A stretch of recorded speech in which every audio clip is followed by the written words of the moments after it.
نحن جند الله جند الوطن إن دعا داعي الفداء لم نخن فدائي فدائي فدائي يا أرضي يا أرض الجدود فدائي فدائي فدائي يا شعبي يا شعب الخلود.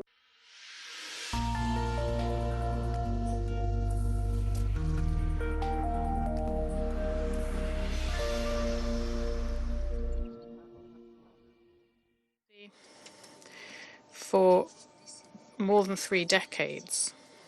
This also means that the Palestinian cause has recently fallen foul of a very dangerous illusion, an illusion that peace, security and stability is being sought in the Middle East on the ruins of the legitimate rights of the Palestinian people and on their national state.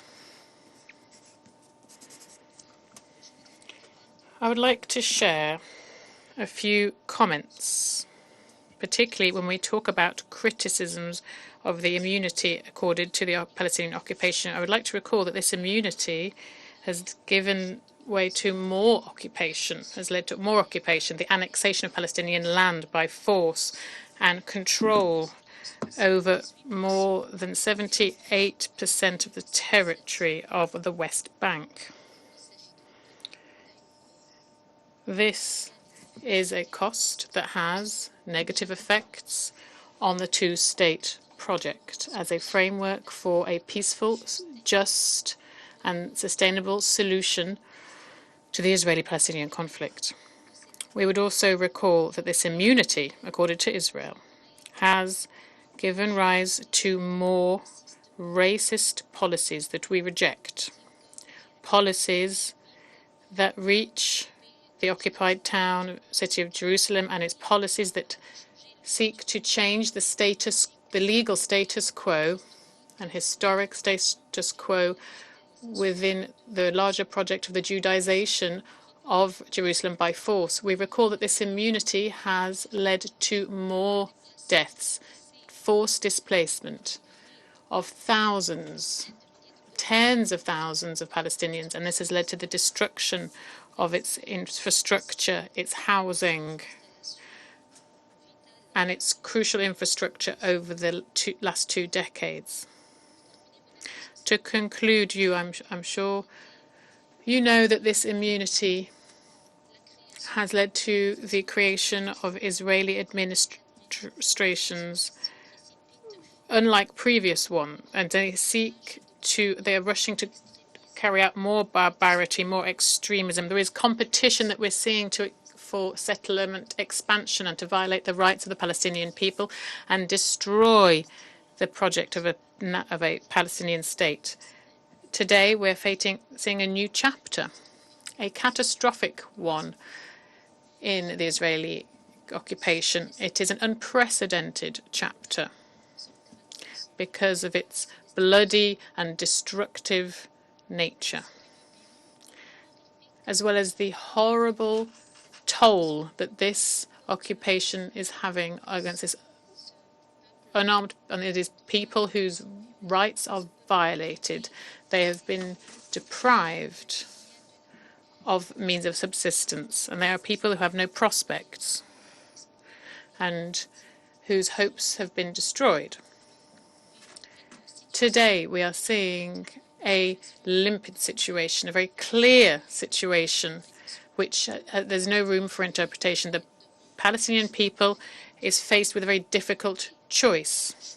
On the one hand, they could choose to leave their territory and their legitimate rights behind, and the other choice is ethnic cleansing, racial cleansing, and the eradication of the project of a national Palestinian state. President, these events put the UN, its principles and its values before a significant test.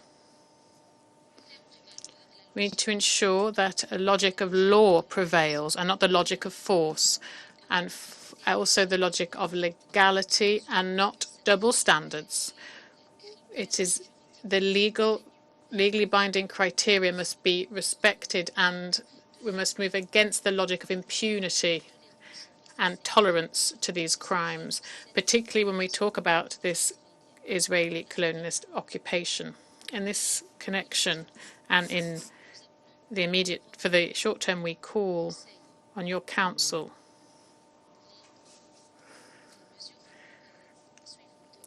take the following measures. Firstly, lift the unjust blockade on the Gaza Strip, because this is a war crime, a crime against humanity.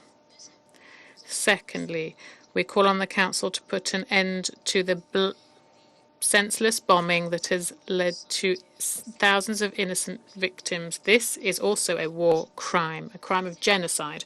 Thirdly, forced displacement of Palestinian people must end. This could also be seen as a crime of ethnic cleansing. And fourthly, we must allow humanitarian assistance to be delivered to the people in Gaza without restriction or condition. This is an appeal that we repeat here before your council. In the long term, I would like to touch on the topic of a political solution. Here we call on the Security Council to be aware of a clear, obvious reality.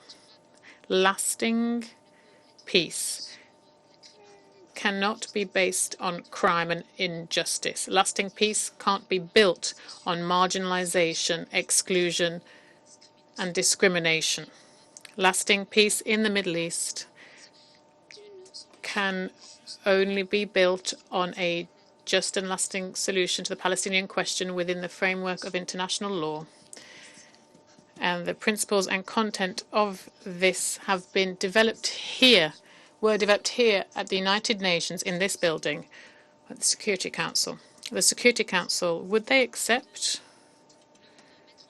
to not implement 87 resolutions that have been adopted since the start of this conflict just because the occupying force has decided not to respect them? Your august council, would they accept for these resolutions just to stay within these walls and for a state to be above the law? Would your august assembly accept the violations of all its resolutions on Palestine? For one reason, the occupier would like this legal requirements to be optional. Clearly, we are at a watershed moment, which reaffirms, once again, the specific responsibility of the Security Council. This body should shoulder its responsibilities to the full. Thank you very much, President. I thank His Excellency Mr. Attaf for his statement. I now give the floor to His Excellency Mr. Ahmet Yildiz, Deputy Foreign Minister for Middle East and North Africa Affairs of Turkey. Thank you, Mr. President. Turkey joins others in thanking the Brazilian presidency for organizing this open debate.